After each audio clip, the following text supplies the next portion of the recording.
ఇక కోలీవుడ్ శాండిల్వుడ్ చిత్ర పరిశ్రమల్లో ప్రస్తుతం 2 సినిమాలు వివాదాలకు కేంద్ర బిందువుగా మారాయి. హిందీ వ్యతిరేక ఉద్యమంతో పరాశక్తి సినిమాను తెరకెక్కించారని తమిళనాడు కాంగ్రెస్ తీవ్ర అభ్యంతరం వ్యక్తం చేస్తోంది. ఈ చిత్రంలో తమ పార్టీని కించపరిచేలా సన్నివేశాలున్నాయని ఆరోపిస్తూ సినిమాను వెంటనే బ్యాన్ చేయాలని డిమాండ్ చేస్తోంది.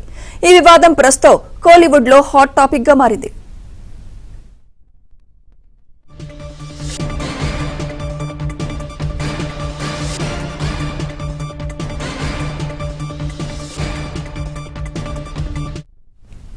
మరోవైపు యష్ హీరోగా నటిస్తున్న టాక్సిక్ టీజర్ వివాదాస్పదంగా మారింది. ఇందులో అశ్లీల దృశ్యాలపై ఆమ్ ఆద్మీ పార్టీ మహిళా కమిషన్ కు ఫిర్యాదు చేసింది. ఈ సన్నివేశాలు పిల్లల మానసిక ఆరోగ్యంపై ప్రభావం చూపుతాయని వారు ఆందోళన వ్యక్తం చేశారు.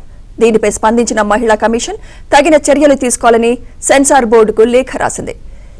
ఇదే అంశంపై మరింత సమాచారం మా ఫిల్మ్ కరెస్పాండెంట్ సుజన్ అందిస్తారు. సుజన్, మిత్ర, ఈ మధ్య కాలంలో కొన్ని సినిమాలకు సంబంధించి కాంట్రవర్సీలు రావడం అనేది ప్రధాన వార్తల నిలిచాయి. అయితే పక్క పరాశక్తి సినిమాకు సంబంధించి తొలి నుంచి కూడా ఈ ట్రైలర్ విడుదల నుంచి కూడా భాషకు సంబంధించిన హిందీ భాషకు సంబంధించిన కొంత కాంట్రవర్సీ నడిచింది. ఇప్పుడు తాజాగా ఇందులో ఒక పొలిటికల్ పార్టీ కూడా ఇన్వాల్వ్ అయ్యి ఈ సినిమాకు సంబంధించిన వివాదం కొనసాగుతూ వస్తుంది. మరోపక్క యష్ సినిమాకు సంబంధించి టీజర్ విడుదలైనప్పటి నుంచి కూడా సోషల్ మీడియాలో విపరీతమైన నెగిటివిటీని టాక్సిక్ టీజర్ దాన్ని మూటగట్టుకోవడం జరిగింది. అయితే దీని మీద మహిళా కమిషన్ కూడా సీరియస్ అవటం, ఏదైతే ఆమ్ ఆద్మీ పార్టీ చేసిన వాటన్నిటిని కూడా తీసుకుని పరిగణలోకి తీసుకుని ఈ రోజు సెన్సార్ కు ఒక లేఖను వాళ్ళు రాయడం జరిగింది. ఈ సన్నివేశాలను యూట్యూబ్ నుంచి తొలగించాలి అని చెప్పేసి కూడా వాళ్ళ వైపు నుంచి ఒక లేఖను విడుదల చేయడం జరిగింది. ఇక టాక్సిక్ చిత్ర యూనిట్ దీని గురించి ప్రస్తుతానికైతే స్పందించలేదు.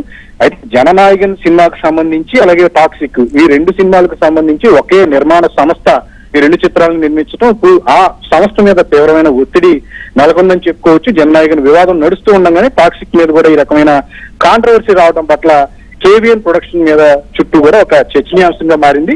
సో చూడాలి దీన్ని ఎలా వాళ్ళు మహిళా కమిషన్ కి సంబంధించి సెన్సార్ ఎలా ఉంటుంది, టాక్సిక్ చిత్ర యూనిట్ దీని మీద ఎలాంటి స్పందన ఉంటుంది అనేది కూడా అందరూ వెయిట్ చేసిన పరిస్థితి. Right, thank you Sujan.